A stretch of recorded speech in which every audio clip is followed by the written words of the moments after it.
This is Keys to the Shop, Founder Friday edition.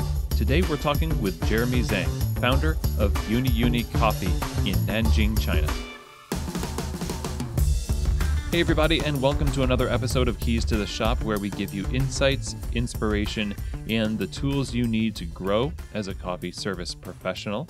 My name is Chris DeFurio. I'm your host for the show, and welcome to this Founder Friday for the month of January, our first Founder Friday for the year. And I'm really pleased to be welcoming to the show today Jeremy Zhang, a two-time Barista Champion of China and founder of M2M Roasters and Uni Uni Coffee. This is a great conversation talking about his mission in founding the company, as well as details about running the company. And definitely was an honor to have him on the show. Now, this episode is brought to you by Prima Coffee. Prima is a specialty coffee equipment supplier, and they curate the best equipment from around the world to fit perfectly with the needs of both their enthusiasts and their professional customers, helping you succeed in making great coffee at home or in your shop is what drives them. So if you're opening a store and you're wondering what type of equipment is best as you grow your business, it could be your brand new store, you've never had a coffee shop before, or you're opening multiple locations and you need to outfit them with the right gear. That is where Prima really shines. And I really encourage you to reach out to them at prima-coffee.com. See what they have to offer. Email them, call them, tell them your situation, and they can work with you to find the absolute right solution for your situation.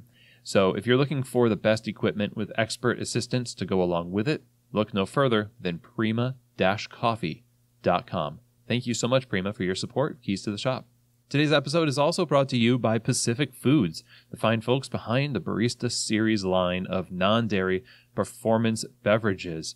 They're designed specifically for the professional barista and the standards for excellence that they demand, whether it's their almond milk, the soy, coconut, rice, or oat milk. Its ability to take the heat from steaming, produce an unmatched, silky texture, and keep the flavor balance of your coffee beverage focused on coffee makes it a perfect choice for your cafe's menu. Pacific is a huge supporter of baristas around the world in the specialty coffee community, and these products and how they perform and how they're made is just one of the testimonies to that fact. So I would encourage you, go to pacificfoods.com, go under food service, and look for the Barista Series and see how it can elevate the non-dairy options that you offer your customers in your cafe. I guarantee you will be pleased. So thank you very much, Pacific, for your support. Keys to the Shop. All right, so Founder Friday, the first Founder Friday of 2019, we get to talk with Jeremy Zhang, who's doing wonderful things for the Chinese specialty coffee culture with his M2M Roasters and Uni Uni Coffee. Jeremy is a longtime competitor. He is a two-time Barista Champion of China, and in founding his company, his shops are part of the wave of specialty coffee that's really setting the pace and setting the tone for what specialty coffee can be in China. You can see in the photos his stores are cutting edge, and he is constantly sourcing the best coffees to offer his customers and really doing a world of good by training up a generation of coffee professionals and a generation of specialty coffee consumers that go to his shops and drink his coffees. So today we get to dive into his story on how he got into specialty coffee in the first place. We talk a bit about his competitions, and then we dive into the shops. We talk about hiring, training. We talk about how what hurdles there were to the founding of the shops. And what is it like to work with multiple locations and still keep the same quality and hospitality standards between stores? That's one of the issues that we all work with when you have multiple locations. And we get to hear Jeremy's secret to success in this conversation. So I'm really excited that I got the opportunity to chat with Jeremy about his businesses and his story. And I hope you really enjoy this conversation. So here now is my interview with two-time Barista Champion of China and founder of M2M Roasters and Uni Uni Coffee, Jeremy Zhang. Hi, Jeremy. Welcome to Keys to the Shop. Glad to have you here. Thank you, and it's really my pleasure.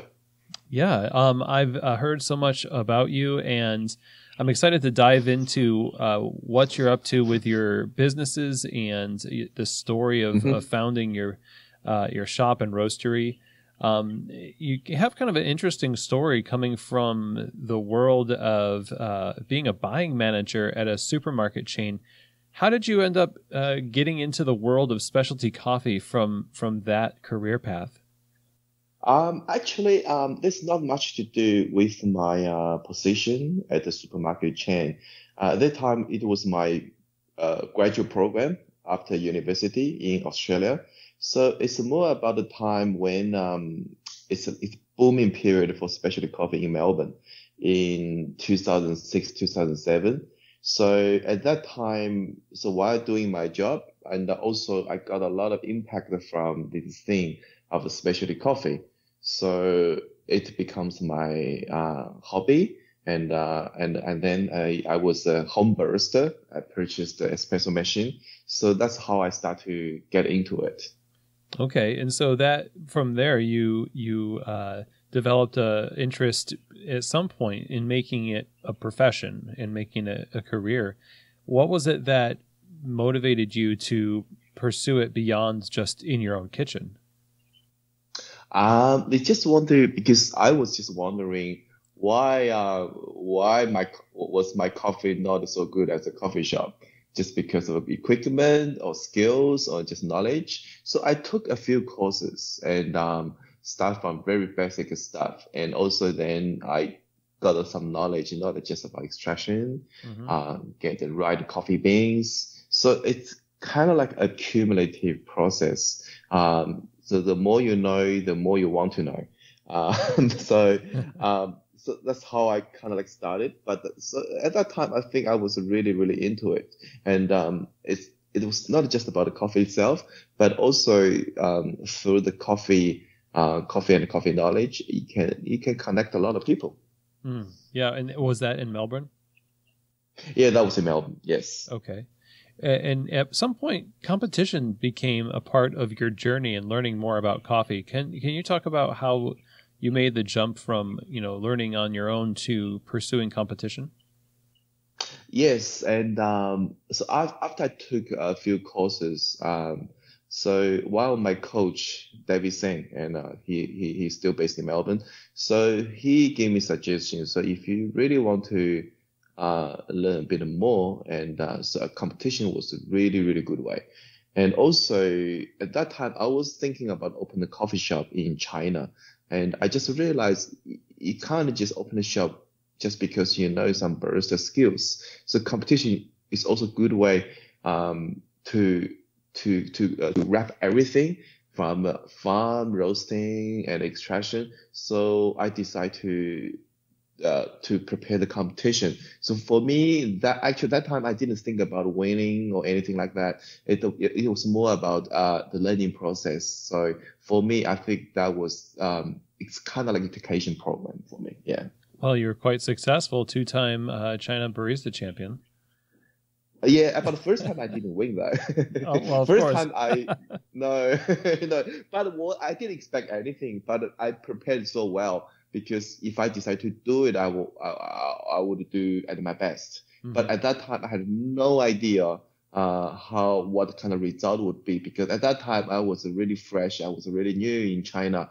I didn't know many people there. So because a competition was not just how good you are, it also depends on how other people do well or not, right? Yeah. And so this was your sort of graduate school for coffee, if you will, and you absorbed so much information. And from these experiences that you had, when did you decide that opening a business was the best way or the next step for you to enter into the coffee industry? Was it in the midst of your competition, somewhere in the middle, or after your last championship? Okay, because it was my decision. I decided to open the coffee shop in China. So at that time, I knew it was not just about the coffee knowledge, professional part, but also you need to have some business sense. So actually, I gained this kind of knowledge while I was in graduate program in supermarket as a purchasing manager. So that actually helped me a lot to set up business at the very, very beginning.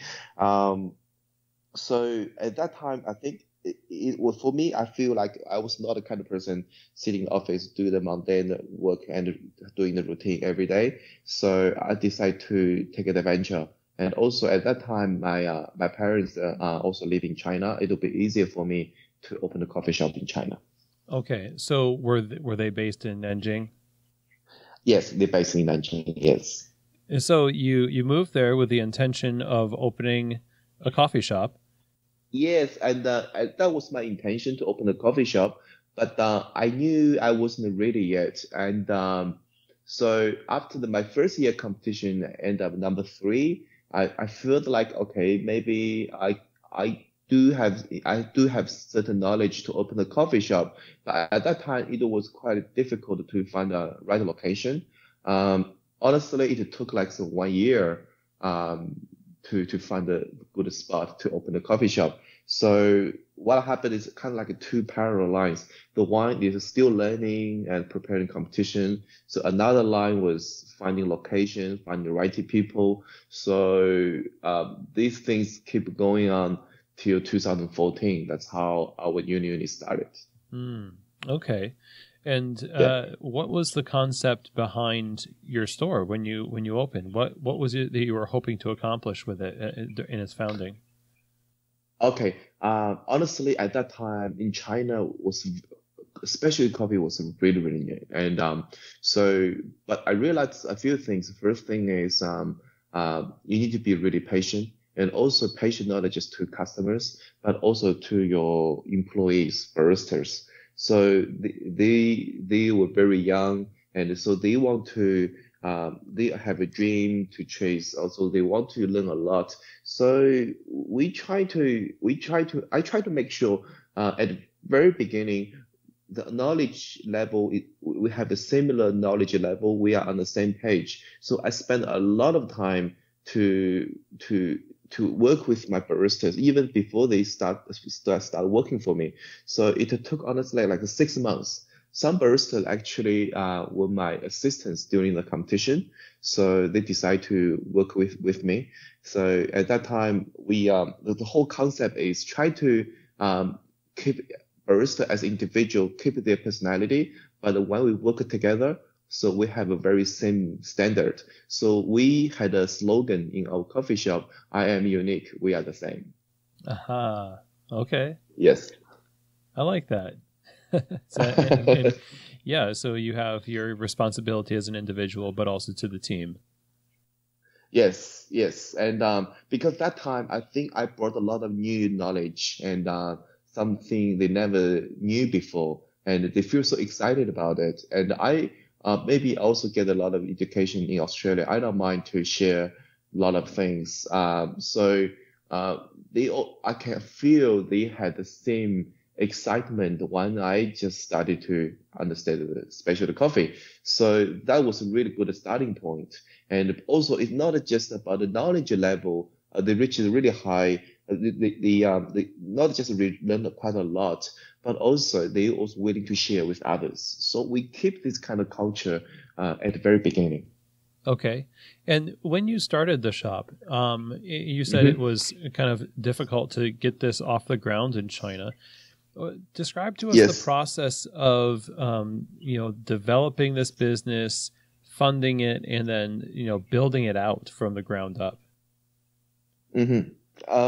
So that was honestly, it was quite challenging. The biggest challenging was like, a lot of people think the coffee is the same. At that time, most of the coffee shop focus on ambient environment. They don't really care about the coffee, because the coffee is still very new from overseas. It's kind of like lifestyle. So basically, a lot of people going to coffee shop, not for coffee. Somehow coffee is like a ticket to allow you to take a seat for socialize. So we when we started, we need to have a more interaction with customers. But in the meantime, we also not let them feel intimidated when we introduce different type of coffee. And we really keen to ask the feedback. So, for example, if they never tasted specialty coffee before, maybe they get used to coffee with a lot of bitterness. So we let them understand at the very first place, okay, the coffee was maybe a little bit different. If you don't like that, we can change it for you. So that's how we really started. And maybe some customers not really like this kind of coffee, fruity driven. So we also prepared kind of like dark roasted coffee that kind of like act as like a transition from like a commercial coffee to the specialty coffee world. So on one hand, we try to be very professional. On the other hand, we try to be friendly, approachable. So we just give customers a little bit time to understand our coffee shop, understand our products. So that was kind of a challenge. But the good thing is, because China we don't have many coffee drinkers. So somehow I feel like it will be easier to introduce specialty coffee at the right beginning compared to country like Italy and the USA. So you're basically at the ground level, and people are building their tastes, starting with your coffee. That's a great position to be in. So they don't have to unlearn anything. That's exactly right. Yes, and also the thing is, because in China back to 2000. The price for coffee already quite expensive. It costs probably around $6 or $7 US. Wow. No, $5 US, but still quite expensive. So given this price level, because the reason they have such a high price level for coffee is that we can't sell so many cups. So they have to driven the price per cup up. So because it's around $5 per cup, so it gives us enough margin to improve the quality of the coffee beans. Okay, I get it. Were you roasting at this time? Yes, and so we have a separate business called M2M, and because we try to keep the coffee business a little bit separate, roasting business separate from coffee shop, because maybe in future some other coffee shop will do the wholesale business with us. So we try to avoid the conflict of interest. So that's why we have two entities. The one focused on roasting and the one focused on the coffee shop. Uni Uni was coffee shop. Yeah. Okay, so that means were they started at the exact same time? Not exact same time, but they both started in 2014.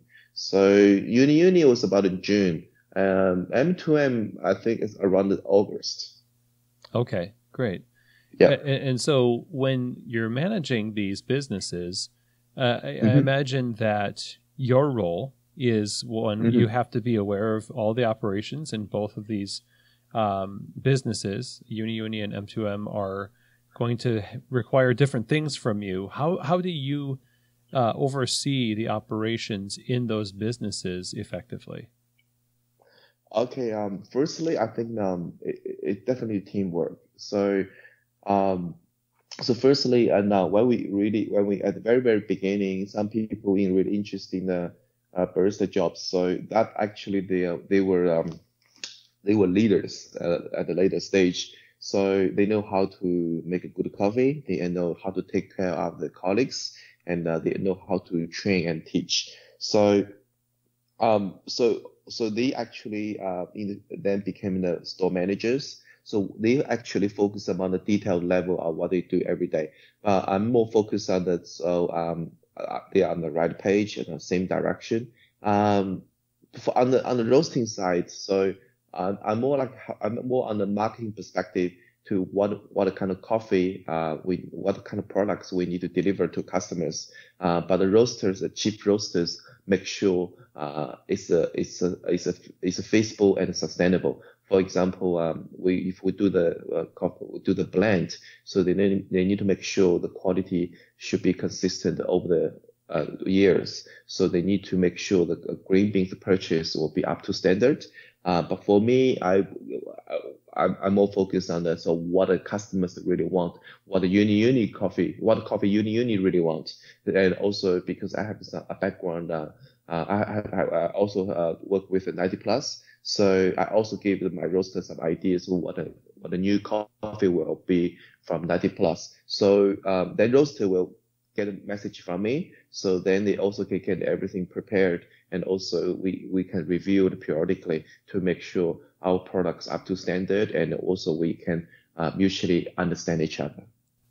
So yeah, that's extremely important, right? Because your business is all about accurately translating a coffee to the customer through this process. And the two parts of the business need to be in constant communication. So you being kind of making sure that they're communicating one to the other is so critical.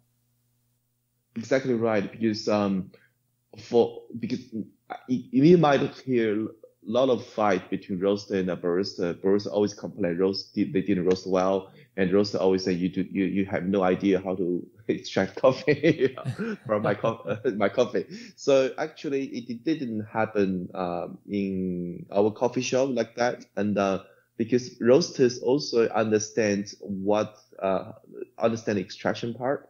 So actually, our roaster actually know extraction much better than most of baristas. So they need to consider a lot of factors, machines, the way we extract, how much dose we use, and even water. And so he will actually consider a lot of factors before they make decision with a roaster profile.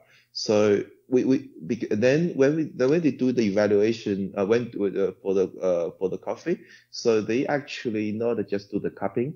If that's for espresso, they will put on the machine. If it's a filter coffee, they will do pour over. So that actually is what we learned from Uni Uni Coffee Shop. But in the meantime, Uni Uni Coffee Shop also can learn a lot from the roasting side.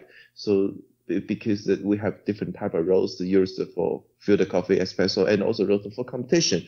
So having said that, so they can have some certain flexibility to determine what kind of extraction style they need to adapt for today's coffee. So we try to communicate quite a lot to each other, for both parties. So that actually is I think that's very big asset for us to keep improving. Yeah.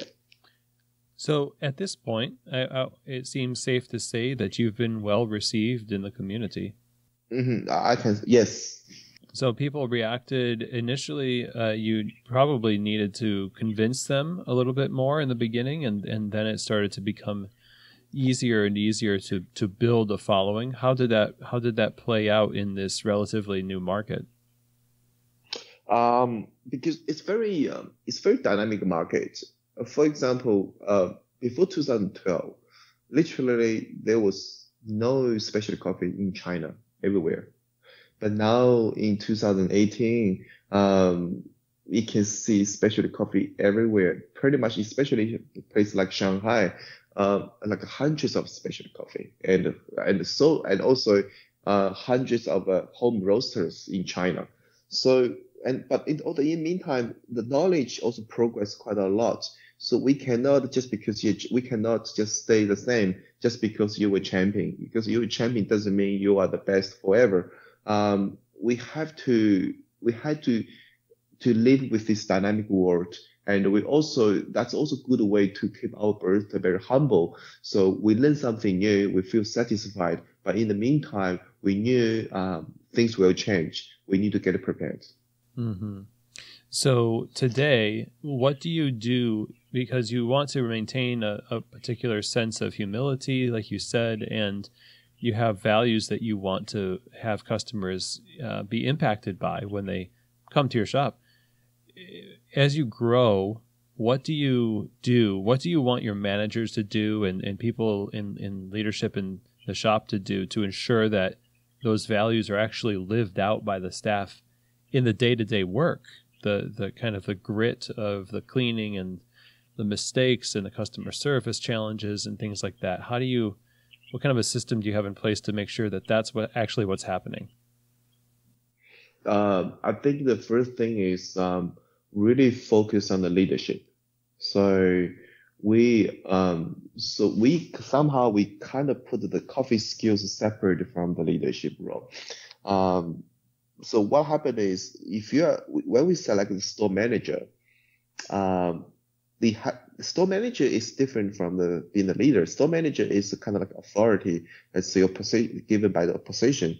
But when we look into this person, if they're willing to learn, but also they really have a passion to help others, and also they can understand our business value, and so that it's very likely these kind of people will become our future leader. So I personally, and not just myself, by the way, will spend a lot of time with them to let them understand the culture and the value. So then they become the store managers. Somehow they can represent me and represent the whole company to take care of the baristas and take care of the customers. I think that's very important because coffee shop was not like what I did when I was in a big company.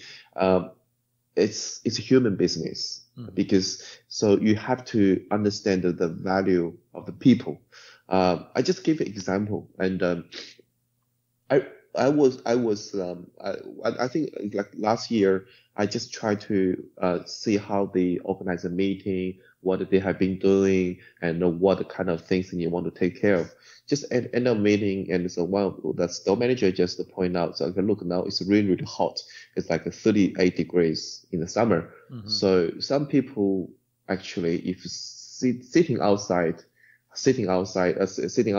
not regardless they are our customer or not, just give them a glass of ice water. So I think that will actually, I would feel so happy about it, because that was a kind of value we're really looking into, because if they have intention and willingness to take care of people, no matter they are your customer or not, no matter they are baristas or not, no matter they are baristas from other coffee shop, if they have such an intention, I'm pretty sure they will make our coffee shop better and better, make our coffee product better and better. So in order to make sure that your leaders are doing those things, I imagine having a presence in the cafe as much as possible is something of a value to make sure to stay in touch with their work, that they're actually following through with those objectives. Do you find yourself in the cafe still these days? Yes, I do, and because we currently have 4 coffee shops and 1 roasting. Sometimes, if I'm in Nanjing, I will spend a lot of time in one of the coffee shops, talk with the baristas, see how things going. I think it's still very important. I think I forgot to mention in my before. It's there's 2 things we need to take care of. The one thing is the training. Training is how to, it's kind of like a standard. So if you do not know how to make espresso, actually not supposed to work in the coffee shop. So it kind of like set a lower limit. So you have to above this lowest the limit, and then you can work in our coffee shop. But the education was a little bit different. Education was a long-term progress. It will not be shown on the training manual. It will not be shown on like a KPI sort of things. It's about your willingness. So that actually is how the leadership take place. Let them understand the culture and also why we're doing this. Because, for example, you cannot force people to learn. You cannot force people to prepare the competition after working hours, only if you want to. So is competition kind of integrated into the company? How much does competition and the culture of competition play in what you do in the shop? Okay, competition, I would say it was more like an engine house for the education. So it's a way to see what we have learned, what we think is new is proven or not on the competition stage. And also after competition, we can also bring back what we have learned into the coffee shop. For example, we formulated our own water for brewing the coffee. We use the distribution funnel to catch the coffee, then distribute into the basket. So all these kind of things we learned from the competition. But from the competition, actually, we don't do much about advertisement, who were champions, who did so well in the competition, because that actually, we don't think that was so much, there's so much marketing value. Instead, we consider competition is like a education programs to keep our knowledge updated. What are you the most proud of that you've accomplished through your business over the years? I think two things. Firstly, I think we probably have the one of the best team of professionals in China. So, and we have a really low turnover rate. They enjoy what they do, and they also still growing. That's one accomplishment. And the second thing is, in Nanjing, we are the one of the most popular coffee shops over the 3 or 4 years. We definitely the pioneers in the specialty coffee in this city. And, we not just have a lot of customer base, we also inspired a lot of other coffee professionals to have their own coffee shops. We build a really good communities in our city. Excellent. So essentially helping to kickstart the big movement of specialty coffee in China. I think so. Yes, and I think we have quite a solid foundation before the real boom in specialty coffee in China. Yes. So let me ask you this. Knowing what you know now about running a business and how it's formed around people and the challenges that you've faced, convincing your customer base and getting a loyal following, all of those things that you've been through in the last years of running these businesses, what advice would you give yourself when you first started this business, or what would you do differently? What kind of things have you learned that you'd be like, I would do this maybe a bit differently, knowing what I know now? Okay, I think I want to have two sentences to conclude. So, if I knowing what I'm doing now, and then I went back to like 4 years or 5 years ago, I would tell myself, so knowing your direction, but prepare for the change, and prepare for the change, but always know your direction.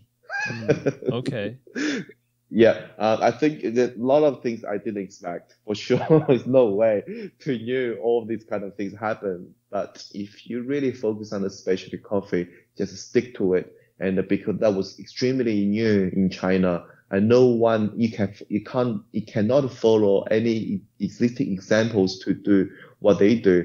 You always make sure, okay, that if that's what your focus, or what your focus is. So, for example, in my case, if you knew you were 100% dedicating specialty coffee, so you just spend all your energy and effort to improve your product, to promote your product, even though there's so many obstacles, a lot of people didn't understand at the very beginning, but just stick to it, and you will get in there. You will get there. Yeah. And so in those early years, I imagine it was because you didn't know that you had to change so much, but have that same vision. It must have been a little scary to be in the midst of this kind of groundbreaking movement, but also have everything on the line. It's true. It's true. Because at that time, honestly, at that time, I had no much clue what kind of direction we're heading. We just do it, and let's see what kind of outcome would be. And so at that time, honestly, I was not always confident, but we also made a few mistakes. And but I think but now I think it turned out quite well. So yeah. Well, there's a lot of folks who are listening that want to open a coffee shop and go on their own journey and find their own challenges and victories. What kind of advice would you give them from your experiences to run a great coffee shop and be a good boss and leader in a shop? I think spend more time with your colleagues before you face your customers. I think that's very important because at the very beginning, it's so crucial to have a good team, and you need to take care of your colleague first, and then they will take care of you. So that was my advice. Just be patient with those people who don't know your idea yet. Spend time with them. Make sure we are on the same page, and then make sure we are in the same direction. Constantly communication. Constantly communicate to each other. I think that's very, very important at the very beginning. So if you can do that well when you start running the business, no matter what happens, you guys still can stay as a whole team to face the challenges. So that's my advice. That's great advice. Better to face them together than separate. Yeah, exactly. Yes. So what's next for Uni Uni? And you've got 4 stores in the roastery now. What's on the horizon for you and your business? But now we're still focusing in Nanjing, and I think now managing 4 shop is very different when you only have one shop. So because 4 shops also means I cannot spend a lot of time with individual as before. So again, still focusing on a bit of team building. We don't really focus too much on the profit at this time. I think at this stage we just want to keep this whole team interacting in the same city in at least 1 year, to getting more stable and mature.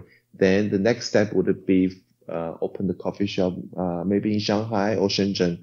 So, because my family now live in Shenzhen, so I really wish I can have one coffee shop. That'll be easier for for me and my family. So, that might be, happening, end of 2019. But for now, just stick to what you have now. Yes. Awesome. Well, congrats ahead of time for that shop in your family's new hometown there. Thank you. Very convenient for you. Yep. Well, thank you so much for making time and being so generous with your experiences and what you've learned along the way here. It's been really great to talk to you. How do we stay in touch with you and what's going on and the progress you're making with your business? Because in China, I don't post a lot on the Facebook, but now I try to do a bit more social media on the Instagram, and so then you can get a bit of updates of what's going on, what's happening. Also, something about the competition, something about our coffee shops. So I think that's the best way to find out what I'm doing now. Yeah. Fantastic. I wish you the best. Thanks so much. It's my pleasure, and I really had a great time with you. Well, it's exciting times for the barista and coffee culture in China, and Jeremy's businesses are no small part of that movement. It was really fantastic to get this opportunity to talk to Jeremy. Definitely be watching out for what he's doing in China and all of the people he is influencing in the coffee world. Thank you so much, Jeremy, for taking time out of your busy schedule to talk with us here at Keys to the Shop. Truly appreciate it, and we appreciate all that you're doing for specialty coffee. So if you want the show notes for this episode, you can go to keystotheshop.com, and on the sidebar there's a place to put your email address. Just put it in and you'll be signed up to get the email newsletter sent to your inbox every other week, which has the show notes, the main takeaways from each episode in bullet point format for easy reference, along with the links mentioned in each conversation. That means books, websites, contact, social media, all that stuff. Also, you'll have the ability to download the transcripts from each interview and episode, which is also very helpful for reference. So keystotheshop.com, and just send your email in there, and it's as easy as that. Now, if you want to reach out to me directly, you can do so by emailing chris@keystotheshop.com. And I look forward to hearing from you, anywhere from comments and questions, feedback about the show, to inquiries about consulting and training for you and your staff, to help you produce the absolute best coffee experience you can for your customers and for your employees. So chris@keystotheshop.com, and I look forward to hearing from you. Now, if you have not yet subscribed to Keys to the Shop, I would encourage you to do so. And also, as you listen and you're inspired by the guests on the show and the content of the episodes, if you can think of somebody who would benefit from it, share it with them. Share this podcast with a friend, and that will spread these ideas around and will help them really take root in the industry. So thank you very much for joining me. I really appreciate all of you listening to the show. And I hope, as always, that this episode has truly given you keys to the shop.